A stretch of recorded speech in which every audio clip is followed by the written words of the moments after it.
وصحابته ومن تبع سنته وجماعته من يومنا هذا إلى يوم القيامة. أشهد أن لا إله إلا الله وحده لا شريك له وأشهد أن محمدا عبده ورسوله لا نبي بعده.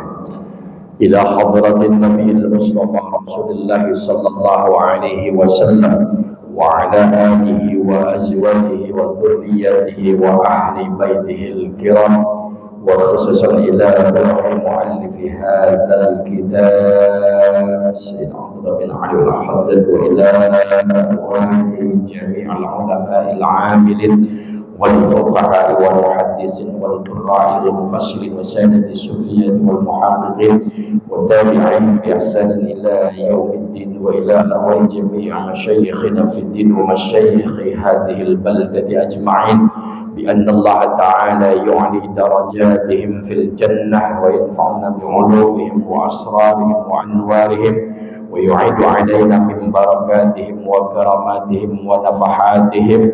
شيء لله لهم الفاتحة. أعوذ بالله من الشيطان الرجيم. بسم الله الرحمن الرحيم. الحمد لله رب العالمين الرحمن الرحيم مالك يوم الدين. إياك نعبد وإياك نستعين اهدنا الصراط المستقيم صراط الذين أنعمت عليهم غير المغضوب عليهم ولا الضالين.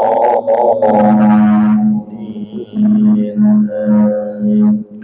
يا رب بالمصطفى بلغ مقاصدنا واغفر لنا ما مضى يا واسع الكرم. يا رب بالمصطفى واغفر لنا ما مضى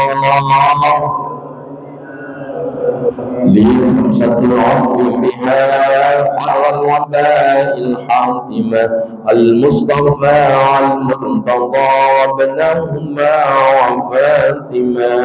يا رب بالمصطفى واغفر لنا ما مضى لم يهتدم قد مطلقا أبدا، ومن تثاءب أصلا في مدى الزمن. يا رب بالمصطفى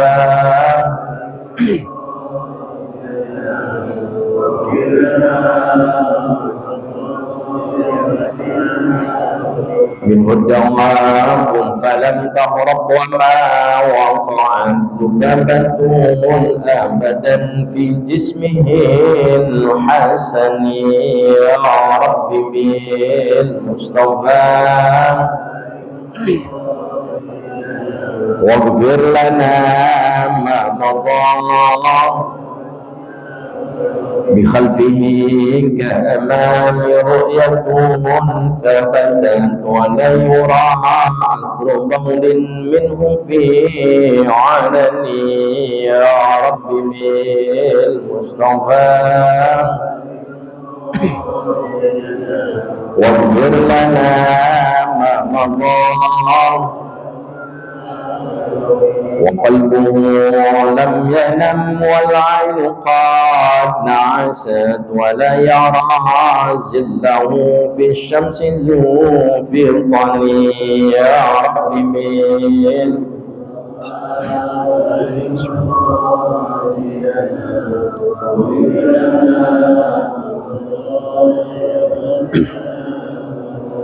قد عانت قوما إذا جلسوا عند الولادة صبيانا بمخدتني. يا رب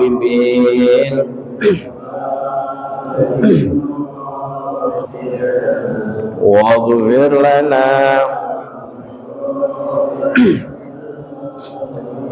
يا رسول الله وسلام عليك يا رفيع الشان والدرج عن فتاي جيرة العالم يا مهيل الجود والكرم اللهم صل وسلم وبارك عليه وعلى آله.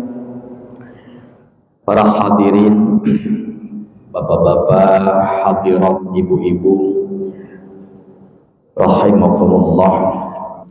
Syukur alhamdulillah atas kudrat dan iradat Allah Subhanahu wa ta'ala pada kesempatan pagi hari ini, pagi yang penuh dengan keberkahan di tempat yang berkah pula. Mudah-mudahan kita semua yang hadir di sini dan keluarga kita diberikan keberkahan oleh Allah Subhanahu wa ta'ala, diberikan kesehatan yang paripurna, dipanjangkan umur kita, diluaskan dan dimudahkan rezeki kita, bisa kita umrah ke Makkah, ziarah ke Madinah, istiqamah dalam ibadah, dan mudah-mudahan kelak nanti kita semua dimatikan dalam keadaan husnul khatimah. Amin ya rabbal alamin. Para hadirin jamaah rahimakumullah, kita sambung bahasan kita pada kesempatan hari ini masih dalam kitab Syarah Hikam Al-Haddadiyah. Mudah-mudahan apa yang saya sampaikan nanti bermanfaat khususnya bagi pribadi saya dan juga bisa bermanfaat kepada semuanya. Amin ya rabbal alamin. Yang bawa kitab silakan, tapi kayaknya nggak pada bawa kitab. Iya, lupa naronya. Bismillahirrahmanirrahim. Man ta'awwadal gharaima hila bainahu wa bainal ghanaim. Perkataan atau nasihat berikutnya yang disampaikan oleh Said Abdullah adalah man ta'awwadal gharaim.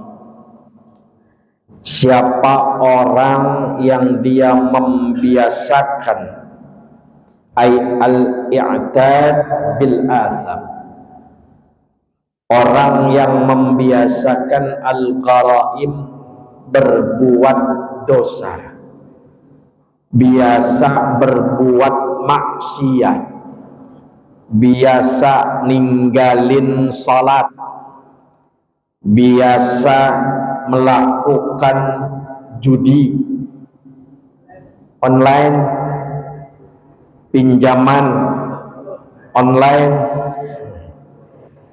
apalagi game online, ada lagi TikTok. Biasa melakukan perbuatan-perbuatan yang hina, yang dosa, puasa ditinggalin, perbuatan-perbuatan baik ditinggalin, jamaah di masjid, musola, di majelis misalnya, di rumah ditinggalin juga, maka hila bainahu wa bainal ghanaim, akan ada penghalang antara dia dan antara al-ladzat ar-ruhaniyah wal ma'arif ar-rabbaniyah wal fadail ar-rahmaniyah wal ataya as-samadiyah.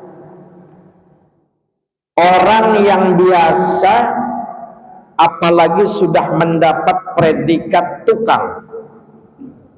Kalau udah biasa, biasanya sebut tukang. sekali bohong, bohong. Tapi kalau dia sering bohong disebut tukang bohong. Kalau sering biasanya disebut tukang, karena banyak melakukan hal itu. Sebab kalau sudah nukangin, apa aja ada dan banyak. Maka kalau sering orang ini biasa melakukan perbuatan itu, maka dia akan ada hijab, dia akan ada penghalang, dia akan ada penghambat. Penghambat apa? Minal ghanaim, dari ghanimah. Apa sih ghanimah? Kalau dalam perang itu, ghanimah itu adalah harta rampasan perang. Jadi kalau musuhnya terbunuh, nanti ada banda-bandanya, harta-hartanya yang diambil, dikumpulkan, ini namanya ghanimah. Nanti dibagikan. Nah, yang dimaksud ghanimah di sini apa? Al-ladza'iz ar-ruhaniyah, kelezatan ruhaninya, kenikmatan ruhaninya. Artinya dirinya nggak bakalan tenang secara psikis, secara rohani orang ini nggak bakalan hidup tenang. Ini akan dirasakan oleh orang-orang yang dia biasa meninggalkan ketaatan, biasa enggak sholat, biasa enggak puasa, biasa meninggalkan ketaatan, maka jiwanya akan kosong. Maka orang sebut orang ini galau, gelisah antara lanjut atau udahan. Itu galau, galau, gelisah antara lanjut atau udahan. Ini hidup mau lanjut apa udah ada sampai sini nih? Ini orang ini akan galau hidupnya. Kenapa? Karena meninggalkan ketaatan, otomatis meninggalkan komunikasi dengan Tuhannya, meninggalkan komunikasi dengan Rabbnya, dengan Allah Subhanahu wa ta'ala. Ngaji dia nggak mau, apalagi ngaji. Orang yang ngaji menuntut ilmu, ini sebuah ketaatan, kebaikan yang jelas. Allah Subhanahu wa ta'ala menyatakan yarfa'illahu alladzina amanu minkum walladzina utul ilma darajat. Allah akan angkat. Yang pertama siapa? Orang beriman. Beriman gak cukup. Walladzina utul ilma, orang yang diberikan ilmu. Dua nih digandeng. Berapa derajat? Darajat, menggunakan sifat dan bentuk jamak. Diangkatnya banyak. Derajat itu tingkatan. Jadi diangkat harkat martabat orang yang sering nuntut ilmu. Derajatnya bukan 1, 2 darajat. Allah akan tinggikan setinggi-tingginya kalau punya ilmu. Tapi kalau nggak punya ilmu, Allah akan rendahkan serendah-rendahnya. Kenapa? Karena janji Allah jelas. Maka kalau bapak ibu rajin nuntut ilmu, ibadahnya terjamin sah. Karena kata ulama, fakullu man bighairi ilmin ya'malu a'maluhu mardudatun la tuqbalu. Setiap orang yang dia ibadah tanpa ilmu,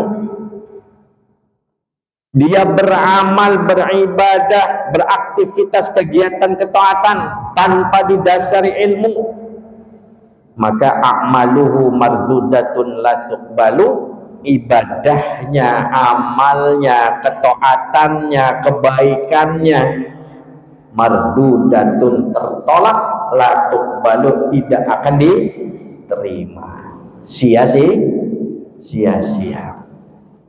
Makanya kalau ada ilmunya enak. Jangan seperti kejadian beberapa hari lalu, ada imam yang dia melakukan kesunahan tetapi ditarik oleh jamaah. Tahu nggak beritanya?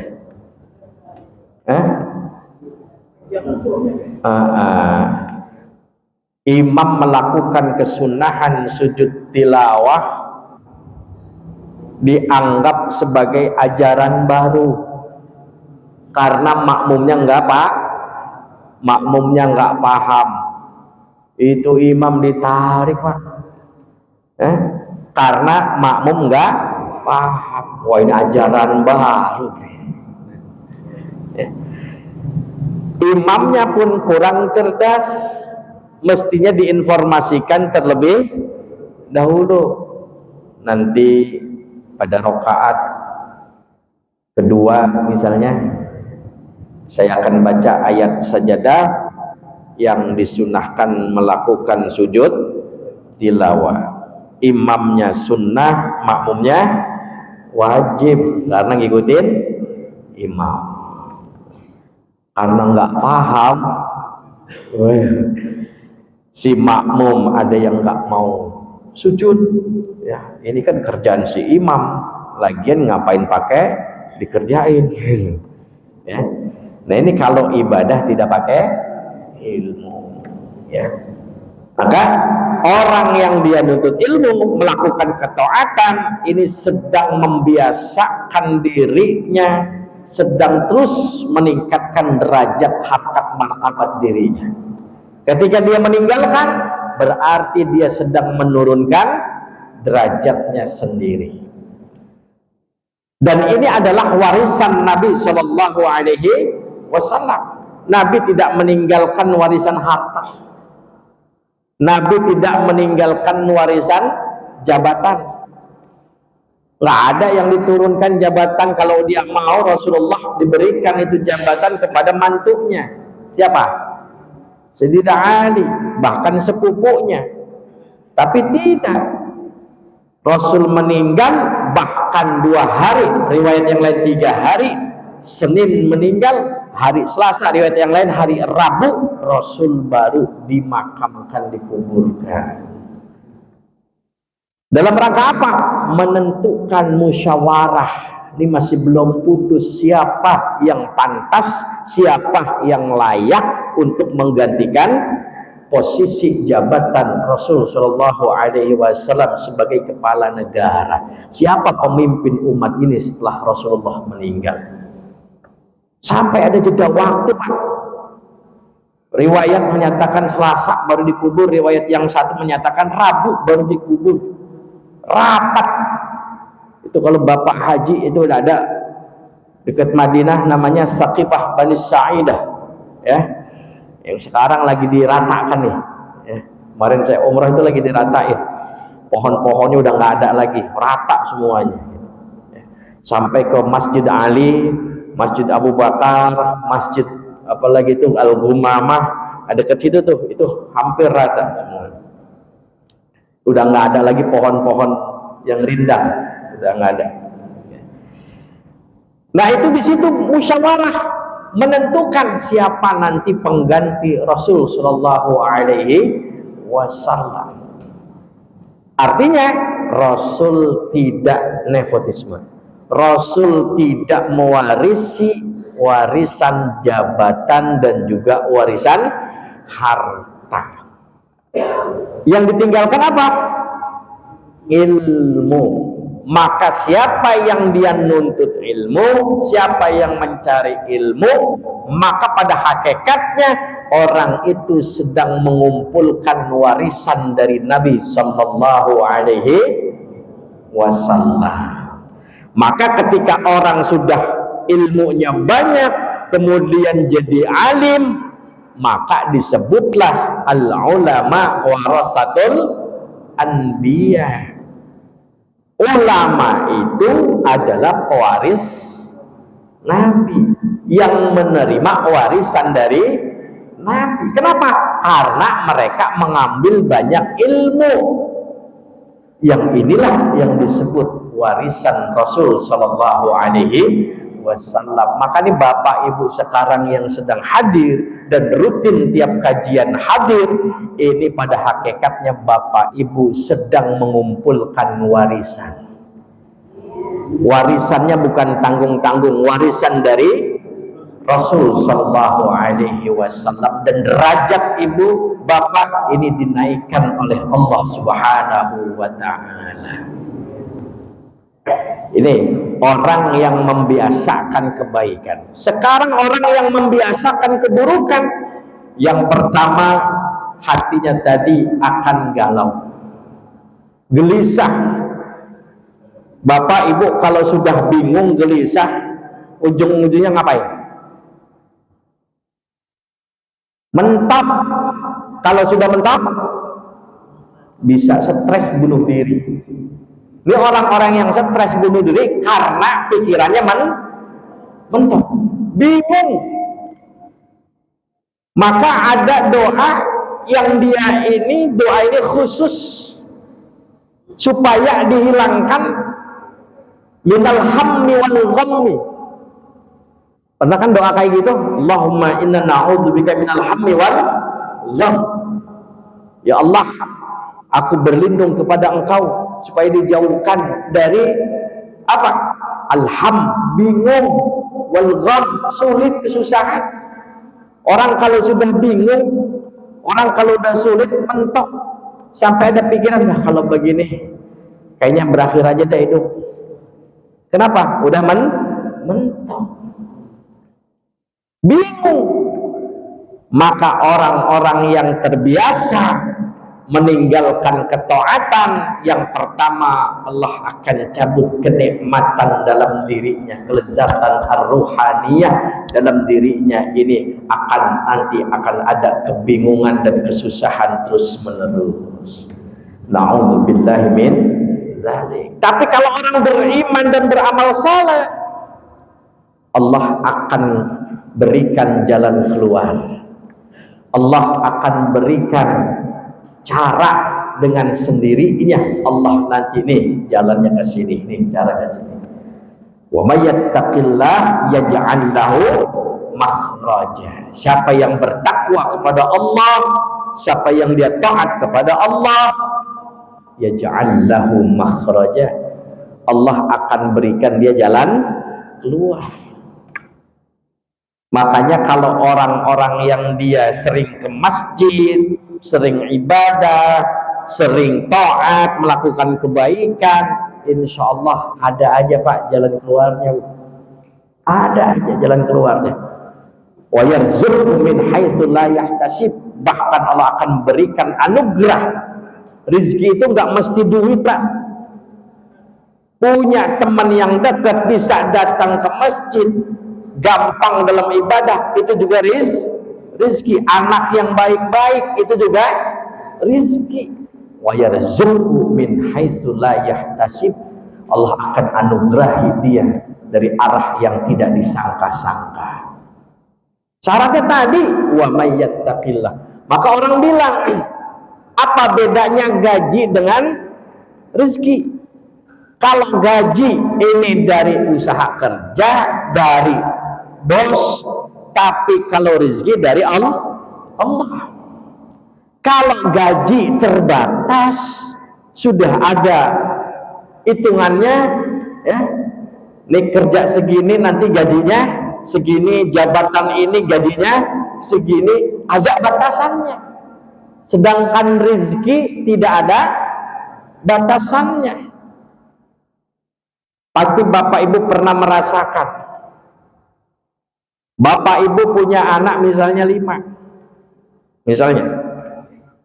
Waktu mereka nih anak-anak masih usia sekolah, biayanya kan banyak. 5 Bahkan kalau di Jawa Barat ada yang sampai 12 itu Pak. Makanya mau ada diterapkan apa itu? Mau dibikin KB. Ya, jangan banyak-banyak katanya, ekonominya sulit. Nah, ini 5 misalnya, bapak punya anak 5, ibu punya anak 5. Ini waktu masih mereka pendidikan sekolah nyantren, bapak masih kerja, gajinya atau bapak usaha penghasilannya sama, bapak bisa hidupi mereka dan kuliah juga lulus. Tapi ketika anak-anak sudah dewasa, sudah tidak ada lagi yang berpendidikan lagi, sudah selesai pendidikannya, bapak kerja masih sama, misalnya belum pensiun. Tapi ketika ini anak sudah selesai, kok duitnya hitungannya masih sama. Mestinya anak sudah 5 ini terbebas dari biaya pendidikan, mestinya ada lebih nih dari 5 ini. Bapak Ibu ngerasain nggak? Ngerasa. Secara matematik kita, hitungannya mestinya ada lebihnya. Nih anak udah selesai 5. Tapi kok pada hakikatnya kok segitu-gitu juga. Bodoh baik. Ya. Anak 5 ya sama, anak ya selesai dari 5 juga sama. Cuma bapak jangan pikirin bini 1 bisa, kalau bini 2 ntar bisa lebih ini lagi. Yang ada nambah susah. Benar Pak Bu, dan saya juga ngalamin sendiri. Ini anak-anak saya alhamdulillah habis bini mah 3 nyantren, yang 1 ini masih di rumah. Waktu kemarin-kemarin ya saya masih sama, masih ngajar di pesantren, masih ngajar sama. Waktu anak 1 yang sekarang 3, kata istri, "Ntar dari mana duitnya?" Bismillah. Sama Pak Bu, bahkan Allah kasih lebih. Allah kasih lebih. Ya. Cuma mudah-mudahan ya istiqomah betah anak-anak saya. Itu bedanya gaji dengan rezeki. Nah sekarang bapak, ibu, bapak punya pasangan istri, ibu punya pasangan suami. Ini pasangan kita rezeki bukan? Apa gaji? Gaji. Rezeki berarti dari Allah. Ketika bapak ibu mendapatkan pasangan yang baik, pasangan yang bisa tadi membuat adem hati, pasangan yang bisa membuat lega hati, yang hidup bisa menjadi tentrem adem ayem, berarti Allah berikan rizki yang baik. Coba kalau bapak ibu seharian aja ribut di rumah, enak nggak? Kopi nggak ada yang nyeduin, makan nggak ada yang masakin, rumah nggak ada yang, mau berangkat kerja juga cuekin, enak nggak? Tidur di belakangin, dipantatin, sehari aja sehari, enak nggak? Nggak enak, ya. Apalagi bapak mulai belagu-lagu, misalnya udah mau kawin lagi, misalnya, wah bini istri marah nggak? Oh marah, ngambek. Ya. Dan sebenarnya bapak semua dalam hatinya apa ada pengen nambah lagi sebenarnya. Iya tuh takut. Bapak punya pasangan yang soleh, yang soleha, ibu semuanya nih bapak, anak yang baik-baik, itu berarti rizki. Berarti kebalikannya, orang yang dia terbiasa melakukan kemaksiatan, orang yang dia terbiasa meninggalkan ini kebaikan, ketaatan, Allah akan buat hatinya susah, dan Allah akan berikan ini mampet, sulit dalam masalah urusan rizki. Duit kurang mulu, padahal usaha udah sungsang sumbel, udah mongsang mangsing sana sini, kayaknya susah terus. Bini susah diatur, anak-anak pada bandel. Nah, itu mesti introspeksi diri, pasti ada yang salah. Tapi kalau bapak ibu soleh solehah, insya Allah hidupnya berkecukupan. Miskin sih kagak, kaya sih kagak, tapi berkecukupan. Bapak ibu mau kaya, mau miskin, apa mau cukup? Cukup.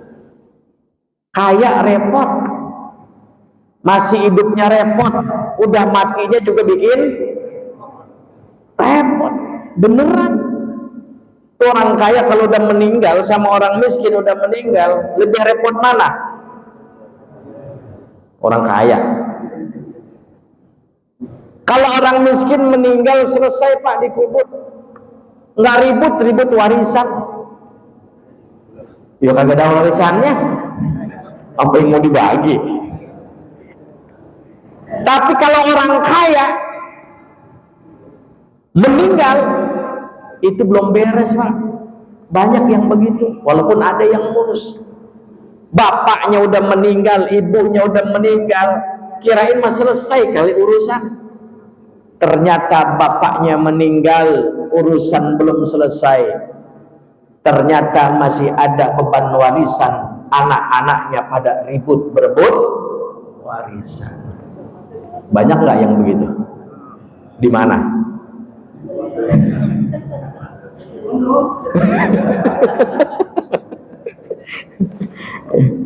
Itu banyak Pak, nggak beres. Rumah yang tadi bentuknya bagus, tempat tinggal mereka bersama dulu, bapak ibunya meninggal, tuh rumah udah nggak berbentuk. Anaknya ribut, gua bagian depan, gua bagian tengah, gua bagian belakang. Lah anaknya 12, apa yang mau dibagi-bagi? Akhirnya dijual, akhirnya udah gak berbentuk lagi, sama orang udah direnovasi gitu. Jadi enakan miskin, enakan kaya? Cukup. Maka kata Nabi, maqalla wa qafa khairun mimma kasura wa alha. Sedikit tapi cukup, sedikit nggak banyak, nggak kaya, nggak lebih, tapi cukup. Bapak mau beli ini, alhamdulillah cukup duitnya Allah kasih. Bapak mau beli mobil, alhamdulillah cukup duitnya buat beli mobil. Alhamdulillah. Jangan pakai ngomong nambah bini lagi. Kata ibu nggak cukup, ya nggak cukup nih, hati-hati. Tapi kalau banyak, mimma kasura wa alha, ya, mendingan dikit tapi cukup dibanding banyak tapi bikin susah, bikin lalai. Maka hidup yang enak itu adalah pas-pasan, ya. Iya, mau beli ini pas, mau beli itu pas, pas ada lagi. Enak nggak kayak gitu? Enak, ya. Makanya orang kaya sama orang miskin jalannya aja beda Pak.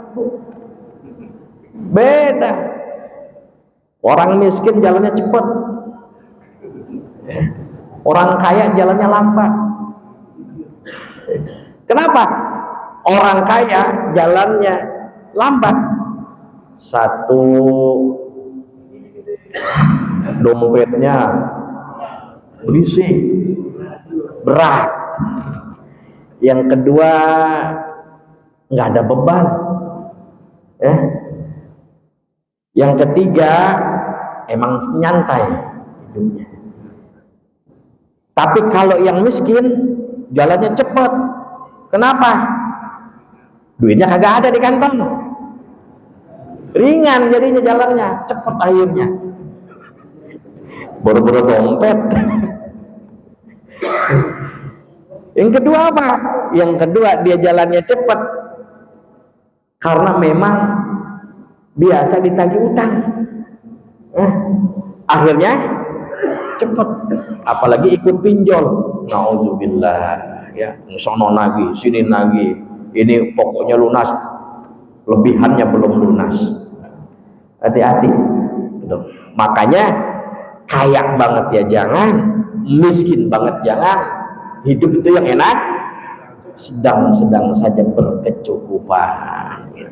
Ya, maka kalau yang hidupnya berkecukupan itu jalannya yang nggak cepet, jalannya juga nggak lama, sedang jalannya. Ya. Nah ini yang pertama. Yang kedua apa? Wal ma'arif ar-rabbaniyah. Allah akan cabut rasa kenal dengan Allah, rasa kenal dengan Tuhannya. Semakin hari dia melakukan kemaksiatan, dia tinggalkan ketaatan, sholat nggak mau, ngaji nggak mau, sedekah nggak mau, ketaatan kebaikan nggak mau, dia tinggalkan. Ini semakin hari dia akan semakin tidak kenal dengan Tuhannya. Semakin hari semakin jauh dia dengan Tuhannya. Maka ada lagunya, aku dekat, engkau dekat. Aku jauh, engkau jauh.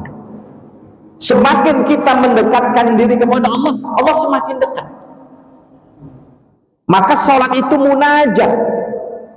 Munajat itu apa sih? Ngobrol, komunikasi.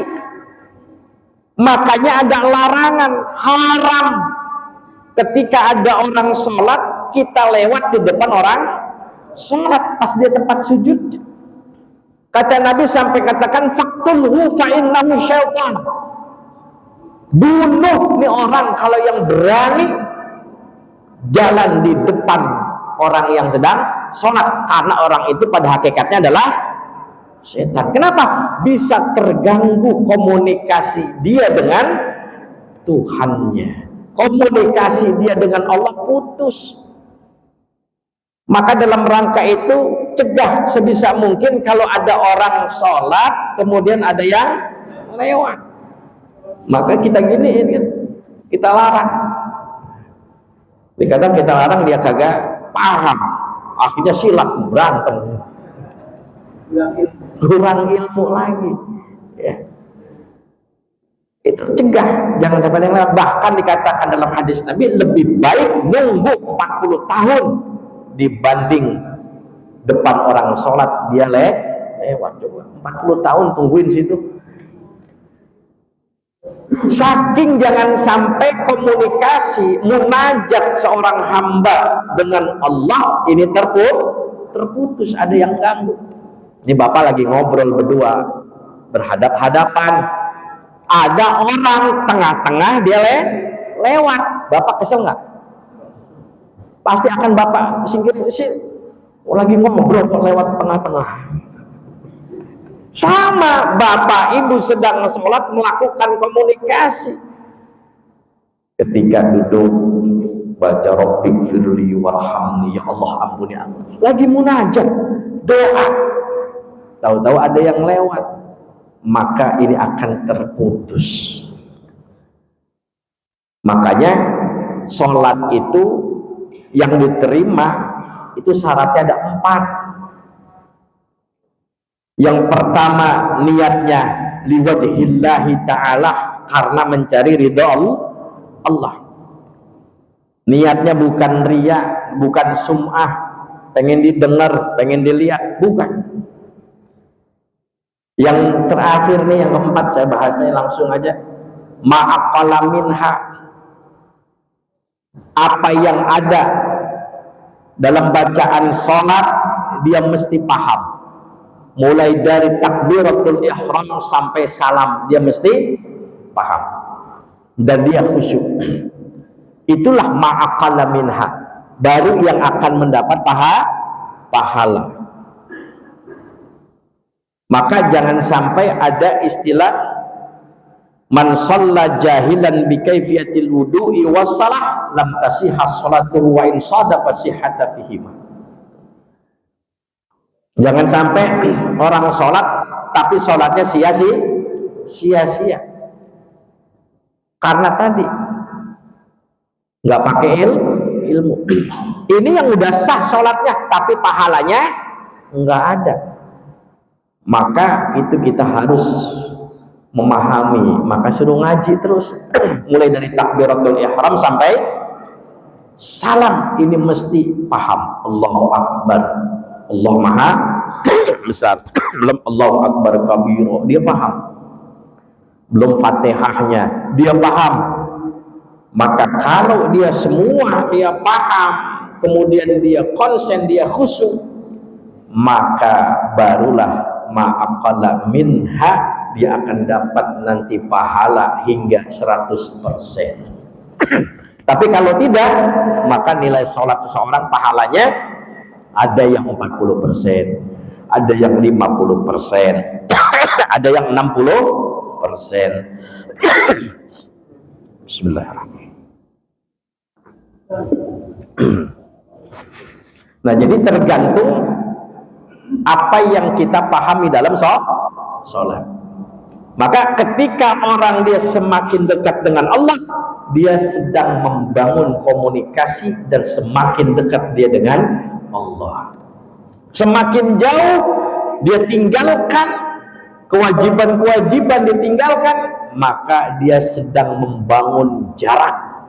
Ada hijab yang akan menghalangi dia. Nih Bapak misalnya Pak Haji sering duduk di sini. Kalau Bapak istiqomah di sini duduk, nggak akan ada yang berani duduk di situ. Walaupun Bapak nggak pernah ngomong, jangan ada yang berani duduk di sini ya, di tempat saya. Bapak nggak ngomong itu, tapi Bapak biasa di situ, setiap kajian pokoknya di situ. Orang akan dengan sendirinya, jangan di sini, nggak enak. Nanti biasanya yang di sini Bapak anu. Maka al-istiqamah tajribul karamah. Orang yang istiqamah dia akan mendapatkan keramat. Di tempat keramat namanya. Jangan di sini tempat keramat nih. Itu ada di kampung saya di Gondrong Cipondok.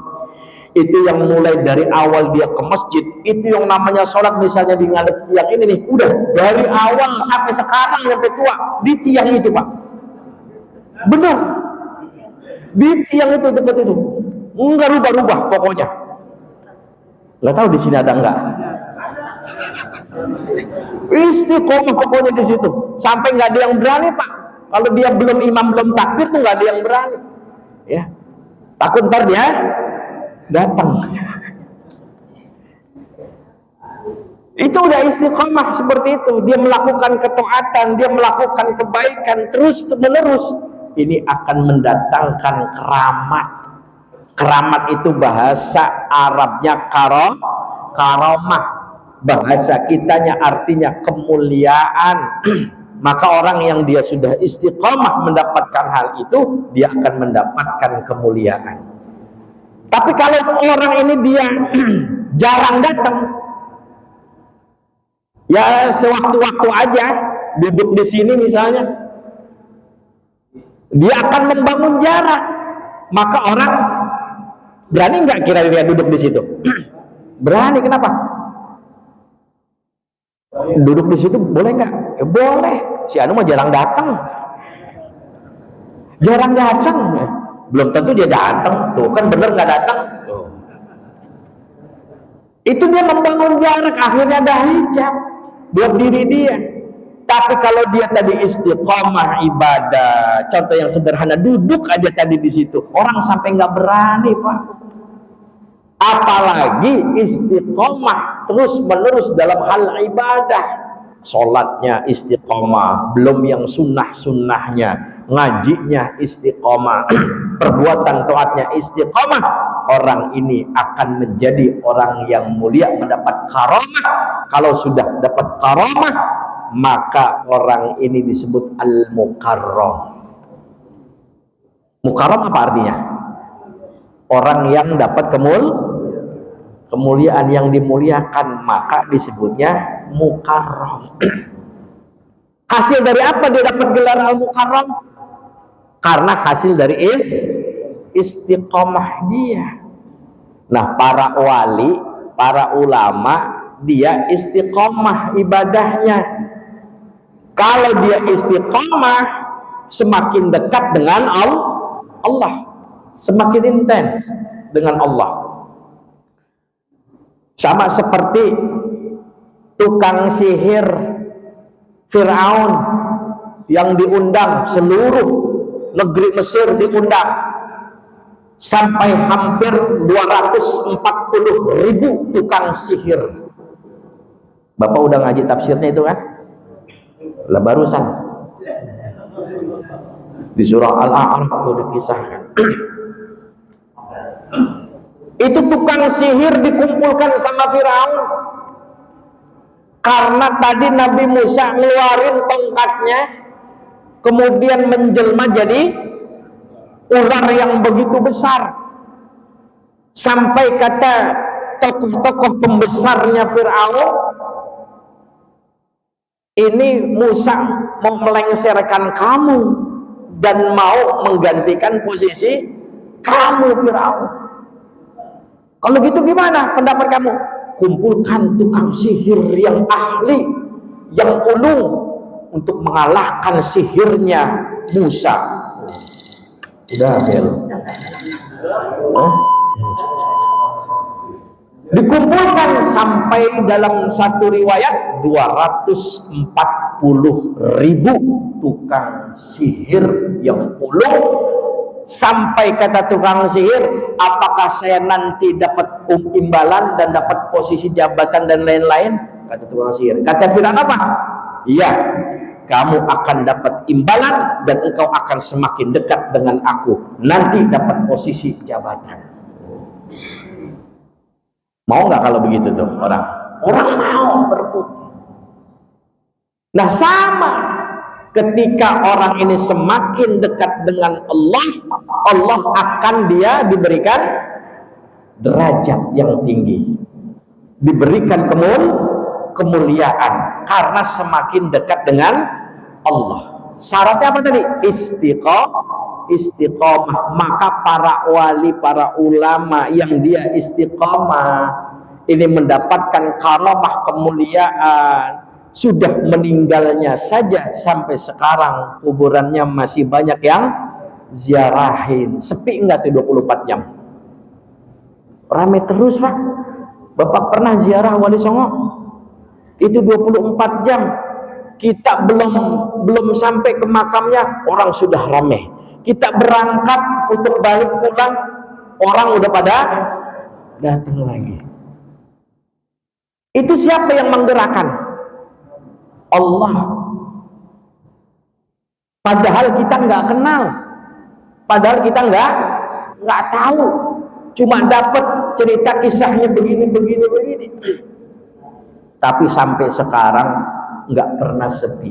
Sudah matinya masih bisa menghidupkan orang lain. Ada yang jualan ini, jualan itu, ya. Sampai ada kalau Bapak ziarah ke Sunan Muria, ke Gunung Muria, itu ada yang pakai ojek. Satu kali ojek 15.000. Udah naik belum? Belum juga, dari dulu itu. Dari 4.000. Itu Bapak pikirin berapa kali tuh ojek, sampai saya tanya, Pak, untuk jadi anggota ojek begini berapa duit daftarnya? Mahal, Pak. Sampai ada jual jaketnya aja, jual jaketnya 700 juta. Yang bener Pak? Iya. Dapat informasi gitu nggak? 700 juta Pak untuk jual jaketnya. Jadi bukan fisiknya, tapi penghasilan orang itu. Kalau dia pakai jaket itu, dia terdaftar, itu otomatis, ya. Itu sebulannya berapa duit, setahun berapa duit. Oh, pantes jaketnya mahal. Kalau nggak pakai jaket nggak boleh itu Pak. Jadi ada istilah jual jaket, bukan jual motor, bukan. Jaketnya Pak 700 juta waktu itu. Oh gitu Pak, iya. Ini kalau pakai jaket ini ada nomornya, Bapak sudah terdaftar nomornya, ya. Itu harganya segitu. Karena nanti dihitung sebulannya gini, setahun berapa tahun selama jaket itu dipakai, Bapak akan tetap terdaftar. Masya Allah. Wali sudah meninggal masih bisa ngasih rizki dan kehidupan untuk orang lain. Kita masih hidup masih nyusahin orang lain. Ya Allah, itu hasil karomah, hasil kemuliaan didapat karena dia istiqomah. Itu saja, mudah-mudahan bermanfaat karena sudah bel. Mudah-mudahan Allah berikan kita istiqomah dalam ibadah dan mudah-mudahan kita mendapatkan karamah dari Allah Subhanahu wa taala. Al-Fatihah. A'udzu billahi minasyaitonir rajim. Bismillahirrahmanirrahim. Alhamdulillahirabbil alamin arrahmanir rahim maliki yaumiddin. Iyyaka na'budu wa iyyaka nasta'in. Ihdinas siratal mustaqim. Siratal ladzina an'amta 'alaihim ghairil maghdubi 'alaihim waladdallin. Amin. Kalau dia mau nanya satu aja ya. Cukup. Wa'fu anna ya karim wa'fu anna ya rahim ya dzal jalali wal ikram. Allahumma bihaqqil Fatihah wa bisirril Fatihah wa bi karamatil Fatihah wa bi mu'jizatil Fatihah wa bi jalalil Fatihah ya farijal ham ya kashifal gham ya man li 'abdihi yaghfir wa yarham ya mufannij 'anna farij humumana wa humumana farajan 'ajilan bi rahmatika ya arhamar rahimin. Allahumma anfa'na bima 'allamtana wa 'allimna ma yanfa'una wa zidna 'ilma wa yaqina wa nura wa hikmah walhamdulillahi 'ala kulli hal. Alhamdulillahi rabbil alamin walhamdulillahi rabbil alamin walhamdulillahi rabbil alamin. Assalamualaikum warahmatullahi wabarakatuh. Ya Mustafa.